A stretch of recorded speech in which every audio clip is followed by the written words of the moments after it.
Hello प्यारे बच्चों, आप सभी का स्वागत है मेरे क्लास एजुकेशन चैनल में, जहां आज मैं डिस्कस करने वाला हूं क्लास 10th विज्ञान के अम्ल, क्षार व लवण लेसन के बारे में। यह वीडियो है वो मैंने पूर्णतः ब्लूप्रिंट पर आधारित है। आप कैसे हैं? आशा करता हूं कि आप अच्छे तरीके से बोर्ड एग्जाम की तैयारी कर रहे होंगे। यह वीडियो आपके लिए बहुत ही इम्पोर्टेंट होने वाला है। साथ ही जो साथी रीड एग्जाम की तैयारी कर रहे हैं उनके लिए भी ये वीडियो अति महत्वपूर्ण होगा। यदि आप चैनल पर नए हैं तो चैनल को सब्सक्राइब जरूर कर लें और बेल आइकन दबा करके नोटिफिकेशन ऑन कर दें। जब भी मैं वीडियो अपलोड करूं आप पर तुरंत आप तक पहुंच जाए। साथ ही आपके साथियों को शेयर जरूर करें। तो आज हम इस इम्पोर्टेंट वीडियो की शुरुआत करते हैं। अम्ल क्षार ये 7 अंक का लेसन है, जहां पर जो प्रश्न पूछे जाएंगे वो प्रश्न है, उसमें हमारा जो ऑप्शन रहता है बहुविकल्पीय प्रश्न। बहुविकल्पीय प्रश्न के अंदर इस लेसन में से आपके कोई भी प्रश्न पेपर के अंदर पूछे जाने वाला नहीं है। दूसरा प्रश्न आता है रिक्त स्थान वाले। रिक्त स्थान वाले प्रश्नों में यहाँ पर हमारे 2 प्रश्न पूछे जाएंगे, एक एक नंबर के। ठीक है, तो इस पाठ के अंदर हमें एक तो रिक्त स्थान में पूछे जाने वाले प्रश्नों के बारे में जानकारी मैं लेकर के आया हूं। दूसरा, अति लघुत्तरात्मक प्रश्न एक आएगा और वो भी आपके 1 नंबर का होगा। ठीक है, तो इस प्रकार हमारे 3 नंबर ये हो गए, 2 एक रिक्त स्थान के, एक अति लघुत्तरात्मक। साथ में जो लघुत्तरात्मक प्रश्न आता है 2 नंबर का, वो भी इस पाठ से पूछे जाने वाला नहीं है। एक प्रश्न आएगा निबंधात्मक, ये आपके होगा, वो 4 नंबर का पूछा जाएगा। ठीक है, उसके अंदर पार्ट्स होंगे। ठीक है, वहां पर 1, 2 या 3 पार्ट भी हो सकते हैं। ठीक है, साथ में आपको इसी प्रश्न का अथवा के अंदर भी और के रूप में प्रश्न प्राप्त होगा। ठीक है, तो इस प्रकार हमें इस लेसन के अंदर अध्ययन करना है और यह किस प्रकार करना है ये मैं आपको डिटेल में बताऊंगा। वीडियो में आप बने रहें। वीडियो की शुरुआत करते हैं सबसे पहले अम्ल और क्षार के बारे में। अम्ल और क्षार के बारे में जो आपके प्रश्न जो पूछा जाता है वो प्रश्न 1 नंबर का प्रश्न पूछा जाता है। और वो प्रश्न पूछा जाता है आपके अम्ल व क्षार में अंतर लिखिए। इस प्रकार का प्रश्न पूछा जाएगा और वो भी आपके कितने नंबर का? 1 नंबर का। ठीक है, तो आपको अम्ल और क्षार के बीच में अंतर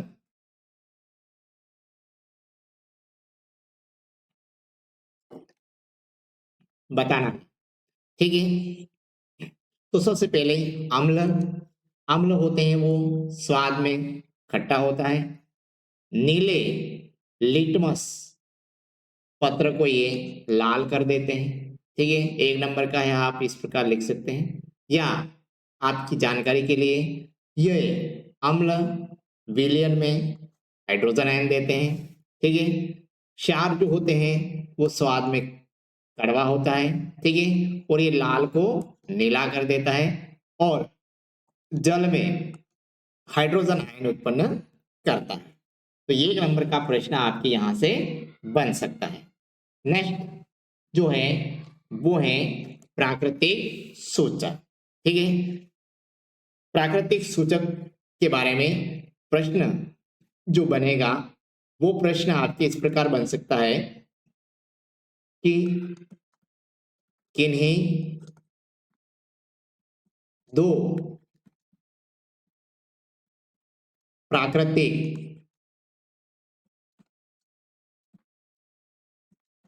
सूचकों के नाम लिखिए। इस प्रकार का प्रश्न पूछा जाएगा तो आपको प्राकृतिक सूचक कौन कौन से हैं वो आपके दिमाग के अंदर होना चाहिए। एक है लिटमस, दूसरा है हल्दी, तीसरा आप लिख सकते हैं लाल पत्ता गोभी, चौथे के अंदर जाएंगे तो हाइड्रेडियम, पांचवे के अंदर जाएंगे तो पिटूनिया या जेरेनियम। ये जो हैं वो सारे के सारे प्राकृतिक सूचक कहलाते हैं, नेचुरल इंडिकेटर। इसके बाद में आता है आपके संश्लेषित। ठीक है, तो संश्लेषित सूचक के अंदर भी आपके प्रश्न पूछा जाएगा कि आपके संश्लेषित सूचक के नाम लिखो। ठीक है, तो संश्लेषित सूचक हमारे पास में 2 हैं, मेथिल ऑरेंज और फिनोल्फथेलिन। ये 2 हमारे कैसे हैं, संश्लेषित सूचक के अंदर आते हैं। इसके बाद आता है आपके लिटमस विलयन के बारे में। ठीक है, यहां पर आपके रिक्त स्थान के अंदर भी पूछा जा सकता है। ठीक है, यहां पर भी आपके रिक्त स्थान के अंदर पूछा जाता है कि संश्लेषित सूचक डैश डैश है। ठीक है, इस प्रकार का रिक्त स्थान के अंदर है, क्योंकि यहां पर आपके 2 प्रश्न रिक्त स्थान वाले आने वाले हैं। लिटमस विलयन बैंगनी रंजक का एक रंजक है जो थैलोफाइटा समूह के लिचेन नामक पौधे से प्राप्त होता है। ठीक है, ये चीज याद रखना, किससे प्राप्त होता है, लिचेन नामक पौधे से इसको प्राप्त किया जाता है। ठीक है, नेक्स्ट होता है अम्लों के नाम एवं इनके सूत्र। ठीक है, अम्ल के नाम क्या है और उसके सूत्र के बारे। ठीक है, तो सबसे पहला है आपके हाइड्रोक्लोरिक, जिसका सूत्र होता है HCl। क्या होता है, HCl। ठीक है, दूसरा होता है आपके सल्फ्यूरिक अम्ल H2SO4। क्या है, H2SO4। ठीक है, और इसको कहते हैं आपके अम्लों का राजा। क्या कहते हैं, अम्लों का राजा कहा जाता है H2SO4 को। अगला है नाइट्रिक अम्ल HNO3, और तीसरा होता है आपके एसिटिक अम्ल। एसिटिक अम्ल आपके लिए क्या है, इंपॉर्टेंट हमारी परीक्षा के लिए। ठीक है, इसका पूछा जाता है एसिटिक अम्ल का सूत्र लिखिए। तो एसिटिक अम्ल का सूत्र CH3COOH। ठीक है, तो ये परीक्षा की दृष्टि से इंपॉर्टेंट है, रीट की परीक्षा की तैयारी करने वाले अभ्यर्थियों के लिए भी ये चीज इंपॉर्टेंट है। अगले हैं आपके क्षारक के बारे में। ठीक है, इनके नाम sodium hydroxide NaOH, calcium hydroxide, ये इंपॉर्टेंट है। ठीक है, कैल्शियम हाइड्रोक्साइड। ठीक है, Ca(OH2). ठीक है, ये विरंजक चूर्ण के निर्माण के अंदर भी ये काम आता है। ठीक है, तो ये इंपॉर्टेंट चीज। इसके बाद है आपके पोटेशियम हाइड्रोक्साइड KOH होता है, मैग्नीशियम हाइड्रोक्साइड, ठीक है, Mg ब्रैकेट बन OH2, ठीक है। इसका दूसरा नाम भी है, उसको कहते हैं आपके मिल्क ऑफ मैग्नीशिया, याद रखना, ठीक है। क्या कहते हैं? Milk of magnesia. नेक्स्ट है आपके अमोनियम हाइड्रोक्साइड NH4OH। नेक्स्ट है गंधीय सूचक। क्या है? गंधीय सूचक, ठीक है। ये चीज भी आपके लिए इंपॉर्टेंट है, गंधीय सूचक के बारे में, ठीक है। गंधीय सूचक के बारे में है, ये प्रश्न भी आपके पूछा गया है, ये आपके 2023 के अंदर, ठीक है, 2023 के अंदर ये प्रश्न पूछा गया था, जिसके अंदर आप उदाहरण पूछे थे, गंधीय सूचक के उदाहरण लिखिए, ठीक है। तो उसका नाम है वेनिला, प्याज और लौंग, ठीक है। तो गंधीय सूचक किसे कहते हैं? गंधीय सूचक कुछ ऐसे पदार्थ होते हैं जिनकी गंध अम्लीय या क्षारीय माध्यम में भिन्न हो जाती है, उसको हम कहते हैं गंधीय सूचक, ठीक है। वेनिला, प्याज और लौंग, याद रखना, ये प्रश्न पूछा गया प्रश्न है, आ सकता है, ठीक है। अगला है आपके अम्ल क्षार धातु से अभिक्रिया करते हैं तो क्या होता है, ठीक है। तो अम्ल क्षार धातु से अभिक्रिया करते हैं तो कौन सी गैस उत्पन्न होती है, ये भी प्रश्न पूछा जाता है, ठीक है। और ये समीकरण आपके लिए इंपॉर्टेंट है, ठीक है। और ये समीकरण के बारे में आपके 2025 के बारे में पूछा गया था, ठीक है। 2025 के अंदर क्या पूछा गया था? NaOH प्लस जिंक के साथ अभिक्रिया होते हैं, Na2ZnO2 बनता है, सोडियम जिंकेट प्लस, यहाँ पर आपको डैश डैश छोड़ दिया था, ठीक है। तो यहाँ पर क्या है? तो कौन सी गैस? हाइड्रोजन गैस उत्पन्न होती है, ठीक है। इसी प्रकार आपके यहाँ पर पूछा जा सकता है, वापिस रिपीट भी किया जा सकता है इसको, आपके NaOH, ठीक है, प्लस Zn, ये दोनों अभिक्रिया करेंगे तो यहाँ पर क्या बनेगा? प्लस H2, ठीक है। तो यहाँ पर क्या बनेगा वो आपको याद रखना है, ये इंपॉर्टेंट है, ठीक है। ये चीज इंपॉर्टेंट है, परीक्षा के अंदर ये पूछी भी गई थी एक बार, ठीक है, पहले भी पूछी गई है, ठीक है। तो इस प्रकार ये रिक्त स्थान के अंदर पूछा जा सकता है। नेक्स्ट है उदासीनीकरण, ठीक है। उदासीनीकरण क्या है? ये भी आपके 2023 के अंदर पूछा गया, ठीक है, याद रखना, इंपोर्टेंट चीजें हैं ये। उदासीनीकरण अम्ल क्षार की अभिक्रिया के परिणाम स्वरूप लवण और जल प्राप्त होता है, इसे उदासीनीकरण अभिक्रिया कहते हैं, ठीक है। इसका उदाहरण आप बता सकते हैं, NaOH सोडियम हाइड्रोक्साइड हाइड्रोक्लोरिक अम्ल के साथ में अभिक्रिया करती है तो NaCl और H2O बनता है, ठीक है। ये लवण है, ठीक है, NaCl, ये आपके क्या है? सोडियम क्लोराइड, ठीक है, याद रखना। इसके बाद है आपके रिक्त स्थान के अंदर पूछा जाने वाला प्रश्न, धात्विक ऑक्साइड क्षारीय ऑक्साइड कहलाते हैं, ठीक है। तो किस प्रकार के ऑक्साइड कहलाते हैं? डैश डैश कहलाते हैं, इस प्रकार पूछा जा सकता है। अधात्विक ऑक्साइड होते हैं, वो उनकी प्रकृति होती है, वो अम्लीय होती है, ठीक है। इसके बाद 1 नंबर का प्रश्न ये पूछा जा सकता है, अनुकरण की अभिक्रिया पूछी जा सकती है, जल या क्षारक मिलाने पर आयन की सांद्रता में प्रति इकाई आयतन की कमी जो है, इस प्रक्रिया को हम कहते हैं तनुकरण, या इस प्रक्रिया को डैश डैश कहा जाता है, इस प्रकार की पूछा जा सकता है। तो तनुकरण को अच्छे से आप याद रखना है।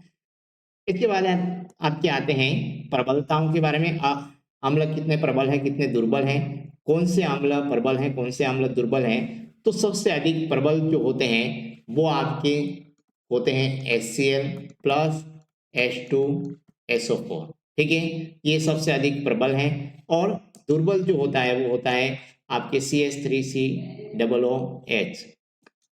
प्रबल क्षारक NaOH, ठीक है, कैल्शियम हाइड्रोक्साइड, पोटेशियम हाइड्रोक्साइड। दुर्बल क्षारक के अंदर आपके आता है मैग्नीशियम ऑक्साइड। ठीक है, तो ये अच्छे से याद रखना है, प्रबल कौन से दुर्बल कौन से हैं। इसके बाद क्या आता है पीएच। ठीक है, पीएच स्केल के बारे में है। तो पीएच स्केल जो है, जिसे पी का अर्थ क्या है इस प्रकार पूछा जाता है, तो पी का अर्थ होता है आपके क्या होता है, शक्ति। ठीक है, पावर। ठीक है, पावर होता है। ठीक है, तो ये याद रखना है, ये भी परीक्षा के अंदर पूछा गया है एक बार में आपके 2017 या 18 के अंदर ये पूछा गया था शायद, पीएच में पी का अर्थ क्या होता है। ठीक है, इसके बाद उदासीन विलयन का पीएच मान होता है 7, ये अक्सर पूछा जाता है। ठीक है, और उदासीन विलयन का पीएच 7 होता है। ठीक है, कभी कभी आपके शुद्ध जल का पीएच मान कितना होता है ये भी पूछा जाता है, शुद्ध जल का मान कितना होता है, 7 होता है। इसके बाद है पीएच स्केल का चित्र पूछा जा सकता है। ठीक है, 1 नंबर का। ठीक है, पीएच स्केल का नामांकित चित्र बने। इसके बाद आता है आपकी मानव शरीर का पीएच परास क्या होता है। तो मानव शरीर का पीएच होता है आपके 7.0 से लगा करके 7.8 के बीच में। ठीक है, इसके बाद आपके आता है इंपॉर्टेंट चीज हो है आपके ये अम्ल वर्षा, अम्लीय वर्षा क्या है। ठीक है, तो वर्षा जल का पीएच मान जब 5.6 से कम हो जाता है तो ऐसी वर्षा को हम कहते हैं अम्लीय वर्षा। क्या कहते हैं, अम्लीय वर्षा कहते हैं। ठीक, इसके बाद है हमारा उदर हाइड्रोक्लोरिक अम्ल उत्पन्न करता है। ठीक है, तो रिक्त स्थान के अंदर पूछा जा सकता है कि हमारा हृदय डैश डैश अम्ल उत्पन्न करता है। तो कौन सा अम्ल उत्पन्न करता है, हाइड्रोक्लोरिक। ठीक है, HCl उत्पन्न करता है। इसके बाद है एंटासिड अम्ल की अधिक मात्रा को उदासीन करने के लिए मिल्क ऑफ मैग्नीशिया या मैग्नीशियम हाइड्रोक्साइड का उपयोग किया जाता है। ये चीज भी आपके लिए इंपॉर्टेंट है, पूछी जा सकती है। इसके बाद है कुछ प्राकृतिक अम्ल। ठीक है, यहां से हमेशा आपके एक प्रश्न पूछा ही जाता है। ठीक है, 2024 के अंदर यहां से पूछा गया था प्रश्न, वो प्रश्न था दही के अंदर कौन सा अम्ल पाया जाता है। तो कौन सा होता है, लैक्टिक अम्ल। कौन सा अम्ल, लैक्टिक अम्ल। इसके बाद है सिरके के अंदर, ये भी पूछा गया है, एसिटिक अम्ल होता है। संतरे के अंदर आपके सिट्रिक अम्ल होता है। नींबू के अंदर भी आपके सिट्रिक अम्ल होता है। इमली के अंदर आपके टार्टरिक अम्ल होता है। चींटी का डंक, नेटल का डंक में मेथेनोइक अम्ल पाया जाता है। और टमाटर के अंदर आपके कौन सा होता है, ऑक्सेलिक अम्ल पाया जाता है। ठीक है, तो प्रश्न पूछा जा सकता है टमाटर के अंदर डेस अम्ल पाया जाता है। ठीक है, और मैं इंपॉर्टेंट चीज है वो है आपके ये वाली। ठीक है, शुक्र ग्रह का वायुमंडल डेस से घने सफेद पीले बादलों का बना होता है। तो किससे बना होता है, सल्फ्यूरिक अम्ल। ठीक है, H2SO4। ठीक है, याद रखना ये चीज परीक्षा के अंदर मोस्ट इंपोर्टेंट पूछी जा सकती है। इसके बाद है पीएच मान, जिसके अंदर है हमारे जठर रस, इसका जो पीएच होता है वो आपके होता है 1.2। ठीक है, नींबू का जो होता है वो आपके 2.2 होता है। ठीक है, और शुद्ध जल का पीएच होता है वो आपके 7 होता है, वो उदासीन होता है। ठीक है, रक्त का पीएच, ठीक है, ये वाला ये चीज पूछी जा सकती है। रक्त का पीएच होता है 7.4 होता है, हल्का क्षारीय होता है। ठीक है, तो ये 1 नंबर के प्रश्न है, पूछे जा सकते हैं। इसके बाद में आपके विरंजक चूर्ण का। ठीक है, अब यहाँ पर आपके जो 4 नंबर का प्रश्न पूछा जा सकता है वो यहाँ से पूछा जा सकता है। विरंजक चूर्ण इंपॉर्टेंट है, ब्लीचिंग पाउडर कहा जाता है उसको। क्या कहते हैं, ब्लीचिंग पाउडर। ठीक है, तो उसका सूत्र आपको याद होना चाहिए। ठीक, इसके बाद है ये कैसे बनता है, तो शुष्क बुझे हुए चूने पर क्लोरीन गैस प्रवाहित करने से विरंजक चूर्ण हमें प्राप्त हो जाता है। ठीक है, इसके बाद है इसके उपयोग। ठीक है। वस्त्र उद्योग में, कागज उद्योग में पीने के पानी को स्वच्छ करने के लिए इसका उपयोग किया जाता है। तो ये वाला उपयोग है वो इम्पोर्टेंट है ना। जल को जीवाणु मुक्त करने के लिए किसका उपयोग किया जाता है, तो विरंजक चूर्ण का। ठीक है। इसके बाद है वॉशिंग सोडा, धोने का सोडा, सोडियम कार्बोनेट डेकाहाइड्रेट। ठीक है। इसका रासायनिक सूत्र होता है Na2CO3 है डॉट 10H2O। ठीक है। इसके बाद है इसका उपयोग, सबसे महत्वपूर्ण उपयोग आपके ये वाला है। ठीक है। जल की अस्थायी कठोरता दूर करने के लिए सोने धोने के सोडे का उपयोग किया जाता है। ठीक है। या पूछा जा सकता है कि जल की अस्थायी कठोरता दूर करने के लिए किसका उपयोग किया जाता है। ठीक। इसके बाद आप कागज उद्योग के अंदर, ठीक है, साबुन, कांच, इसके अंदर भी इसका उपयोग किया जाता है। इसके बाद आता है बेकिंग सोडा। ठीक है। बेकिंग सोडे के बारे में भी आपके प्रश्न है वो पूछा जा सकता है। ठीक है। ये आपके 2023 के अंदर पूछा गया है। ठीक है। तो वापिस आपके 2026 के अंदर वापिस ये प्रश्न रिपीट हो सकता है। रासायनिक नाम सोडियम हाइड्रोजन कार्बोनेट है। इसका सूत्र होता है NaHCO3। ठीक है। इसके बाद है खाना पकाते समय गर्म किया जाता है तो कार्बन डाइऑक्साइड गैस पैदा करता है। पकोड़े सख्त और केक ब्रेड फूलकर स्पंजी हो जाते हैं। ठीक है। तो प्रश्न है केक या ब्रेड फूलकर स्पंजी क्यों हो जाते हैं, समझ में आ गया। कार्बन डाइऑक्साइड गैस जो उत्पन्न होती है इसकी वजह से। इसके बाद है पेट की अम्लता दूर करने के अंदर भी बेकिंग सोडे का उपयोग किया जाता है। नेक्स्ट प्रश्न है आपके क्रिस्टलन जल की परिभाषा पूछे। ठीक है। तो लवण के एक सूत्र इकाई में जल के निश्चित अणुओं की संख्या को हम कहते हैं क्रिस्टलन जल। ठीक है। तो यहाँ पर आपके CuSO4.5H2O जल के अणुओं की संख्या यहाँ पर कितनी है 5। ठीक है। Na2CO3.10H2O यहाँ पर जल के अणु की संख्या कितनी है 10 है। ठीक है। तो यहाँ पूछा भी जा सकता है आपके कि CuSO4.5H2O में जल के अणु की संख्या है। ठीक है। तो कितनी है 5। इसके बाद आता है हमारा अंतिम प्लास्टर ऑफ पेरिस। ठीक है। इसका रासायनिक नाम होता है कैल्शियम सल्फेट हेमी हाइड्रेट, या इसको कहते हैं अर्ध हाइड्रेट भी कहा जाता है। ठीक है। यहां से भी आपके 2023 के अंदर प्रश्न अथवा के अंदर पूछा गया था बेकिंग सोडा और प्लास्टर ऑफ पेरिस वाला।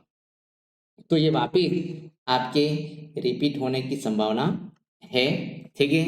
आपके प्लास्टर ऑफ पेरिस के बारे में इसका सूत्र आपके होता है कैल्शियम हेमीहाइड्रेट CaSO4.1/2H2O।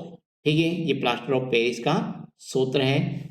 इसका उपयोग डॉक्टर टूटी हड्डियों को एक जगह पर स्थिर करने के लिए इसका उपयोग किया जाता है। मूर्तियां खिलौने बनाने के लिए भी इसका उपयोग किया जाता है। ठीक है। एक प्रश्न और यहाँ से पूछा जाता है।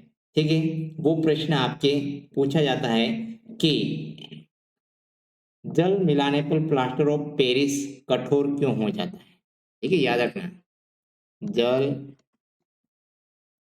मिलाने पर है ना POP, है ना POP कहते हैं इसको, प्लास्टर ऑफ पेरिस, है ना।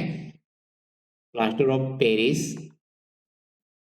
कठोर क्यों हो जाता है। ठीक है।